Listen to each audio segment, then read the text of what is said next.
میرے حضور نے ارشاد فرمایا تمہیں جو رزق دیا جاتا ہے، مصائب سے تمہیں بچا لیا جاتا ہے، آتی آتی تکلیف ٹل جاتی ہے، تمہاری نصرت دشمن کے مقابلے میں ہوتی ہے، حاسدین کے مقابلے میں تم کھڑے ہو جاتے ہو، فرمایا تمہیں پتہ ہے یہ تمہیں کیوں ایسا ہوتا ہے؟ فرمایا الا بدعفائکم، جو تمہارے معاشرے کے کمزور لوگ ہیں جن کی تم نے مدد کی، فرمایا یہ ان کی دعاؤں کا نتیجہ ہوتا ہے، ان کے اٹھے ہوئے ہاتھ اللہ کبھی خالی نہیں موڑتا ہے۔ اس لیے لاچار لوگوں کی، دکھی لوگوں کی، بے بس اور بے آسرا لوگوں کی مدد کے لیے کھڑے ہو جایا کرو۔ وہ کسی نے کہا تھا کہ بڑوں کی بڑی بڑی خدمتوں سے وہ سکون نہیں ملتا جو چھوٹے چھوٹے لوگوں کی چھوٹی چھوٹی خدمتوں سے مل جاتا ہے۔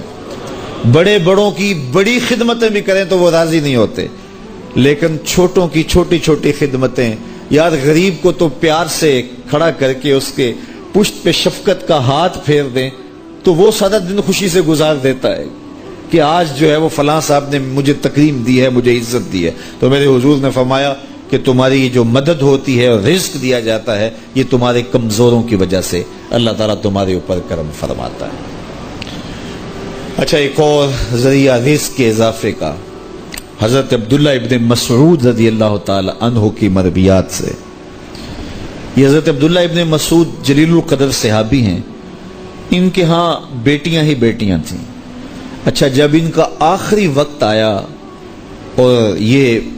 بڑے سخت بیمار ہو گئے تو نزع کی سی کیفیت طاری ہو گئی، تو حضرت عثمان غنی رضی اللہ تعالیٰ عنہ ان کا حال پوچھنے آئے۔ تو جب حال پوچھا، بیٹھے، گفتگو ہوئی، واپس چلنے لگے، تو حضرت عثمان غنی نے اشرفیوں کی 2 تھیلیاں نکال کے حضرت عبداللہ ابن مسعود کو پیش کی۔ تو انہوں نے کہا کہ مجھے تو اس کی ضرورت نہیں ہے، میں تو اس دنیا سے جا رہا ہوں، تو یہ مجھے کیوں دے رہے ہیں؟ تو حضرت عثمان نے کہا کہ یہ آپ کی بیٹیوں کے لیے ہے، چونکہ آپ کی بیٹیاں ہی بیٹیاں ہیں تو یہ میں ان کے لیے پیش کر رہا ہوں، آپ کو تو واقعی ضرورت نہیں، دنیا سے جا رہے ہیں تو یہ ان کے لیے ہے۔ تو حضرت عبداللہ ابن مسعود نے پھر تھیلیاں موڑتے ہوئے کہا کہ میری بیٹیوں کو اس کی ضرورت نہیں ہے، اس لیے کہ میرے حضور نے فرمایا تھا کہ جس کے پاس سورہ واقعہ ہو اس کو غربت تنگ نہیں کر سکتی، تو میری بیٹیاں رات کو سونے سے قبل 1 مرتبہ سورہ واقعہ ضرور پڑھتی ہیں، اس لیے تم میری بیٹیوں کے بارے پریشان نہیں ہونا، اللہ کے فضل سے انہیں غربت تنگ نہیں کرے گی، ان کے پاس سورہ واقعہ جو موجود ہے، تو یہ کسی ایسے ضرورت مند کو دو جس کے پاس سورہ واقعہ نہیں ہے۔ تو سورہ واقعہ کی تلاوت یقیناً رزق کی فراوانیاں اور رزق کی برکتیں حاصل کرنے کا ایک ذریعہ ہے، اور دروازے کھل جاتے ہیں اگر سورہ واقعہ کی تلاوت تسلسل کے ساتھ کی جائے۔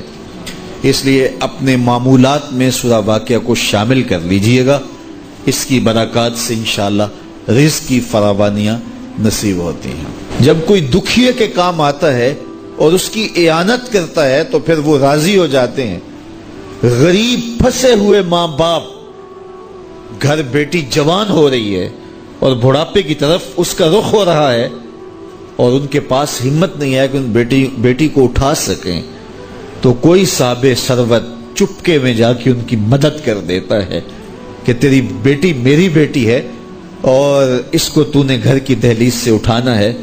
تو پھر وہ ایک دم خوش ہو جاتا ہے اور آسودہ ہو کے اس کا انتظام کرتا ہے اس کی شادی کا۔